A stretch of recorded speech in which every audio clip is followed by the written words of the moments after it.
memenuhi keperluan industri ICT. Golongan bukan siswazah seperti lepasan sekolah, belia dan pekerja juga diberi perhatian oleh kerajaan. Memandangkan tenaga mereka diperlukan terutamanya oleh industri dalam bidang teknikal. Oleh itu, sejumlah 474 juta ringgit diagihkan bagi meningkatkan produktiviti dan kemahiran di bawah pelbagai institusi latihan. Seperkara yang penting, negara memerlukan modal insan yang sentiasa menambah ilmu pengetahuan melalui peningkatan dan mempelajari kemahiran baru, yakni upskilling and reskilling. Sehubungan itu, sukacita saya umumkan program latihan Satu Malaysia yang akan dilaksanakan mulai Januari 2011 dengan peruntukan sebanyak 500 juta. Program latihan ini mempunyai 3 komponen. Pertama, sebanyak 200 juta ringgit untuk menjalankan latihan sambilan di sebelah malam dan di hujung minggu di pusat latihan terpilih di seluruh negara. Ia akan dikendalikan oleh College Community, Institut Kemahiran Belia Negara, Pusat Giat Mara dan Institut Latihan Perindustrian dengan kemudahan yang sedia ada. Antara kursus yang ditawarkan pada sebelah malam adalah kursus dalam bahasa Malaysia, bahasa Mandarin, bahasa Tamil, bahasa Inggeris, bahasa Arab dan kelas muzik. Manakala di hujung minggu, khusus berbentuk kemahiran dan teknikal akan dilaksanakan termasuk dalam bidang bakery, menjahit, mekanik, elektrik dan kimpalan. Kedua, program latihan Satu Malaysia juga meliputi peruntukan 200 juta ringgit dari tabung pembangunan sumber manusia yang membolehkan syarikat membiayai program latihan khusus bagi pekerja mereka.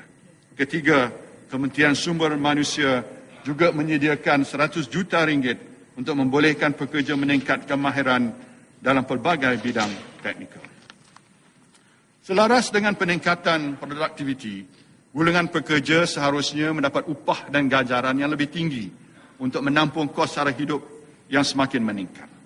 Sukacita saya mengumumkan penubuhan Majlis Konsultasi Gaji Negara untuk menjadi platform utama dalam penetapan upah. Majlis ini yang diwakili oleh Majikan Kesatuan Pekerja, Kumpulan Pekerja Tanpa Persatuan, Agensi Kerajaan, Akademia, NGO dan individu.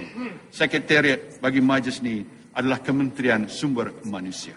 Peningkatan produktiviti, golongan pekerja seharusnya mendapat upah dan ganjaran yang lebih tinggi untuk menampung kos sara hidup yang semakin meningkat.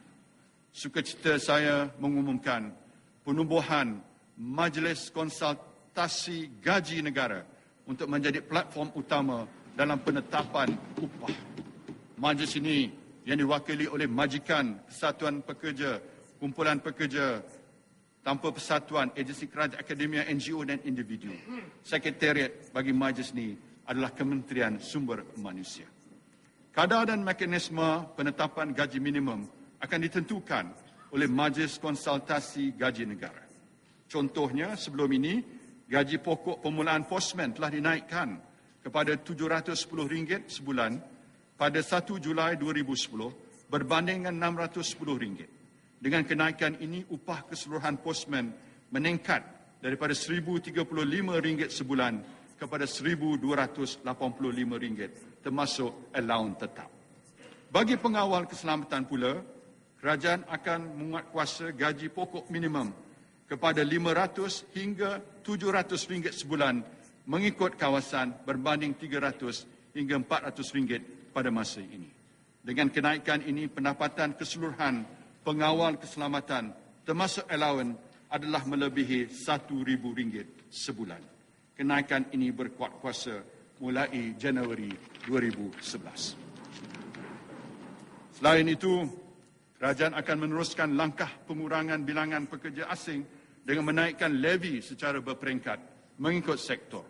Pada masa yang sama, majikan akan diwajibkan untuk memperolehi insurans kesihatan bagi pengambilan pekerja asing mereka. Tuan Yang Dipertua, wanita yang membentuk separuh penduduk Malaysia adalah nadi keluarga dan pembangunan negara. Oleh sebab itu, kerajaan mengiktiraf peranan yang dimainkan oleh wanita apabila negara bergerak menuju kemajuan. Bagi meningkatkan penyertaan wanita dalam bidang keusahawanan, kerajaan memperuntukkan 30 juta ringgit, antaranya memperkenalkan program inkubator kemahiran ibu tunggal, mengadakan anugerah perdana usahawan dan tokoh aktivis wanita bersempena Hari Wanita mulai tahun 2011. Demi menggalakkan penyertaan lebih ramai wanita sebagai pekerja separuh masa, kerajaan menguatkuasakan peraturan kerja 2010 mulai 1 Oktober 2010. Lantas saya menyuruh pihak swasta dapat mengambil pekerja separuh masa wanita, terutamanya mereka yang berumah tangga. Kerajaan juga akan melaksanakan program perintis Small Office Home Office untuk wanita kurang upaya selama 3 bulan bagi melatih wanita OKU dalam pelbagai bidang kemahiran. Laginya, bagi membantu golongan wanita yang tidak berkemampuan mendapat perkhidmatan, pengasuhan dan pendidikan awal yang berkualiti bagi anak-anak mereka, kerajaan akan menyedia dan menjenamakan semula 40 buah taska Satu Malaysia dikendalikan oleh Jabatan Kebajikan Masyarakat. Sememangnya pun, kerajaan sungguh mengambil berat dengan kerjaya dan kebajikan penjawat awam wanita. Mereka juga perlu memberi tumpuan pada penjagaan keluarga, terutamanya anak yang baru dilahirkan. Bagi menambah baik kemudahan cuti bersalin kepada penjawat awam wanita, kerajaan memberi fleksibiliti untuk menentukan sendiri tempoh cuti bersalin bergaji penuh tidak melebihi 90 hari berbanding 60 hari pada masa ini.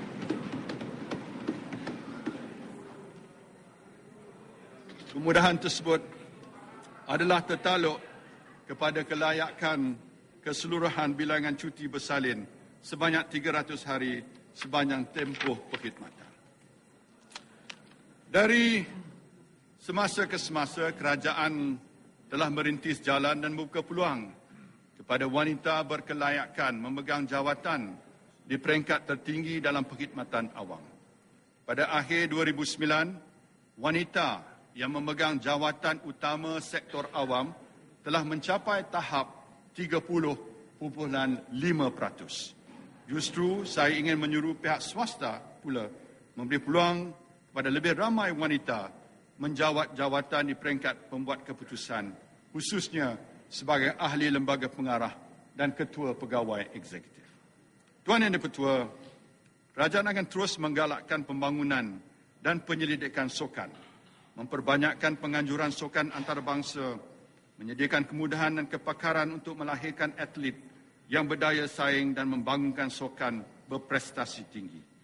Untuk pembangunan dan mengurus aktiviti sukan, sebanyak 365 juta disediakan kepada Kementerian Belia dan Sukan. Selain itu, bagi memajukan sukan bola sepak, kerajaan akan menubuhkan Akademi Bola Sepak di Pahang dengan peruntukan 20 juta ringgit bagi melahirkan pemain bola sepak yang lebih berkualiti.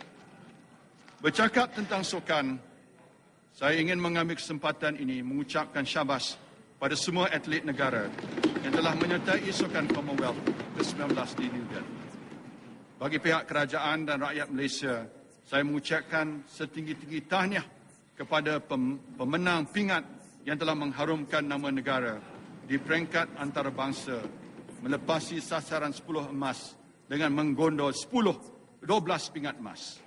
Yang lebih membanggakan, pencapaian pingat di Tamasya kali ini menyaksikan rekod rangkulan emas terbaik negara dalam penyertaan sukan Commonwealth.